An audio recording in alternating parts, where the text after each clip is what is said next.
What's up booktube? Welcome back. My name is Laura if you're new here, and today I'm recommending books that I think you'll like if you liked this other book.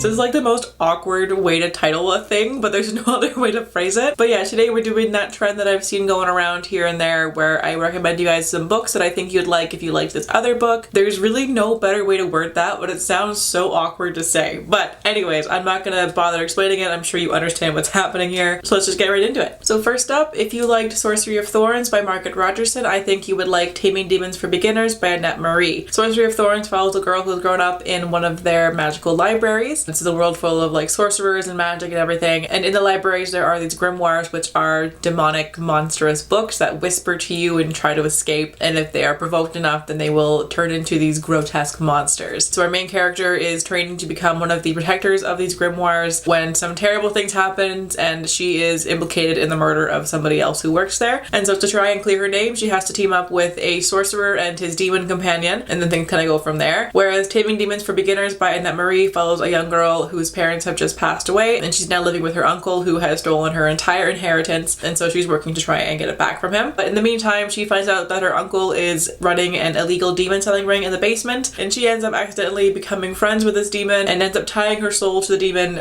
kind of by accident, kind of not really, it's hard to explain, and the two of them also form this unlikely friendship and things go from there as well. So both of these books have one of my favorite tropes in it, which is the unlikely friendship with demons trope. I just think it's so much fun. In Taming Demons, the demon character Xylas, he's basically a cat. Like, he takes no shit, he really can't be told what to do, and it's kind of similar with Silas in Sorcery of Thorns, who like is one of my favorite characters in all of book history. I don't know why, but Silas the demon in this book I just fell in love with, and I still think about him constantly. The actual plot of Sorcery of Thorns, I don't remember most of it, but the character Silas just stuck with me for some reason, and these two really have that similar vibe, as well as the friendship pairing between Robin and Xylas and Nathaniel and Silas.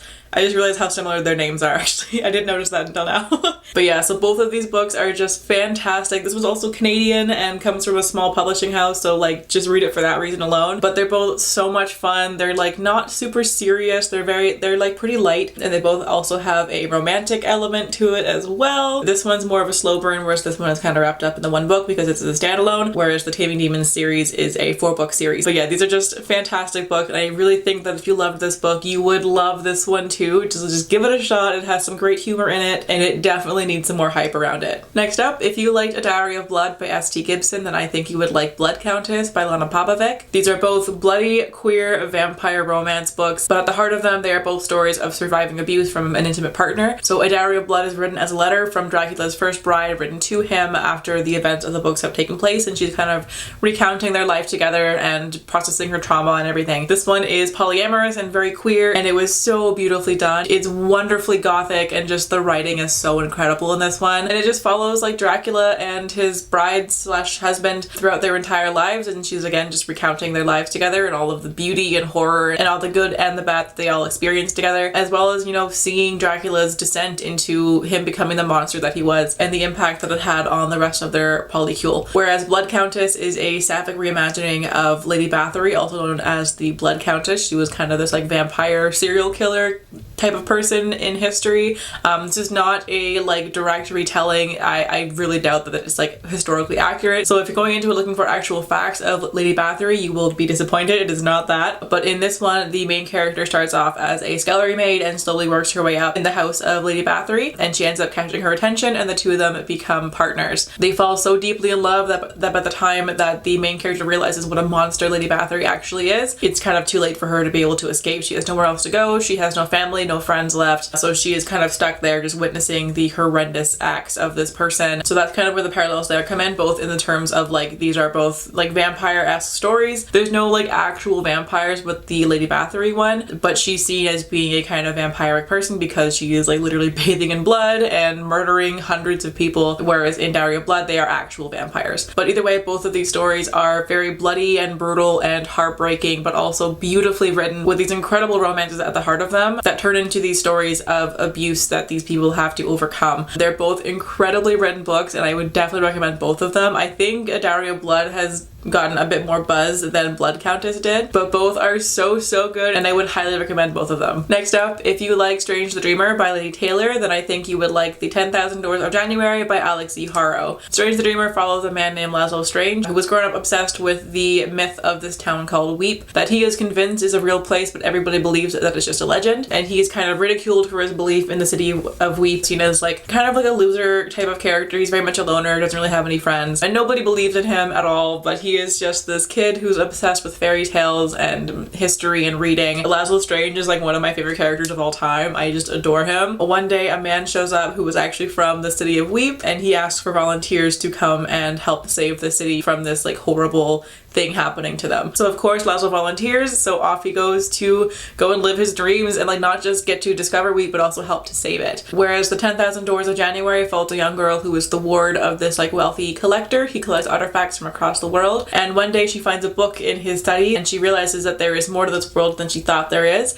and the world is actually full of doors to hidden universes. So it's a portal fantasy, and so she dedicates her life trying to find these doors and find some things out about herself along the way. So both of these books, at their heart, they are about characters who have this longing, this pull to find the magic of the world, and just this desperation to find things greater than themselves and discover new worlds and have this adventure, and it's just such a beautiful thing. Like, these are my favorite kind of books, is why I love portal fantasy so much. I also have that pull towards magic and to find all the beautiful magical things of our world and the worlds beyond it. It's why I read fantasy, it's why I read especially portal fantasy, and in both these books these main characters have that feeling to them. They have that need, the desperation, the longing. It's so beautiful. And so while these books are not at all similar in terms of plot, at least for most of it, but the main characters are just so similar in that sense that these two just pair so well together for me that I had to recommend them together. This one is a lot more dense and like historical fantasy, so it's like slower to read, whereas this one is kind of more like lighthearted and fun, but both are just incredible and you need to read them. And finally, if you liked Take a Hint, Dani Brown by Talia Hibbert, then I think you would like Isn't It Romantic by Lyssa K. Adams. These are both adult contemporary romances, and both are quite popular, so like there's a good chance that a lot of people who watch this may have already read these ones, but if you haven't, or if you just read one or the other, these two pair so well for me, and it's because of the male leads in them. Zaf from Take a Hint, Dani Brown, and Vlad from Isn't It Romantic are just the most cinnamon roll characters that you'll ever see. Take a Hint, Dani Brown is the second book in the Brown Sisters trilogy. Dani is this absolute badass of a woman. She knows exactly what she wants. She's an academic, she's openly queer, and she's also a witch. And one day she asks the universe to give her the best friends with benefits that she could possibly ask for. Meanwhile, Zafia is this like such a sweetheart. He reads romance novels in his spare time just because he really enjoys them. He's such romantic at heart, and he also is a coach of a rugby team where he helps teenage boys to kind of overcome toxic masculinity and learn how to like talk about their feelings and just become better men. And so Dani and Zaf are both friends. They work in the same building, and one day during a fire drill, Dani gets trapped in an elevator, and Zaf thinks it would be funny to like dramatically rescue her from the fire, and so he carries her like bridal style out the door onto campus. The video of them doing that goes viral, and because Zaf starts getting some really good donations for his rugby team, he and Dani start to fake date in order to keep that up, and of course they end up falling in love from there. And then Isn't It Romantic is the fourth book in the Bromance Book Club series, which follows a group of friends who are all like elite men of Texas. They're all like major sports stars and celebrities, but they're all best friends, and they start a book club together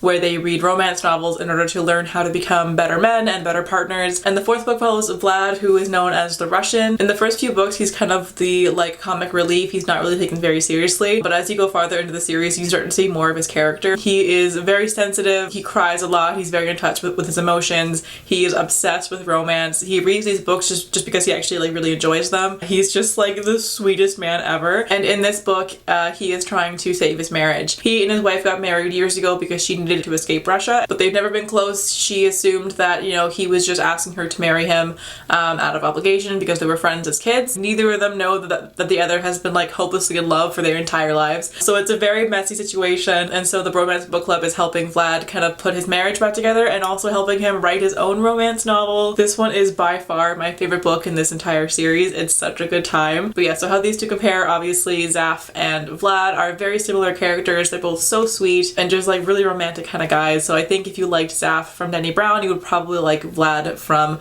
Isn't It Romantic. But yeah, so those are my recommendations for if you like this book, try this one. Let me know if you like this kind of video and maybe I'll do some more of them. I do have some other ideas for other ones that I could do, but also let me know if you've read any of these books or if you like agree with my pairings at all. I would love to hear your thoughts. But in the meantime, thank you all so much for watching. I hope you're having a fantastic day wherever you are in the world, and I will catch you in the next video. Bye!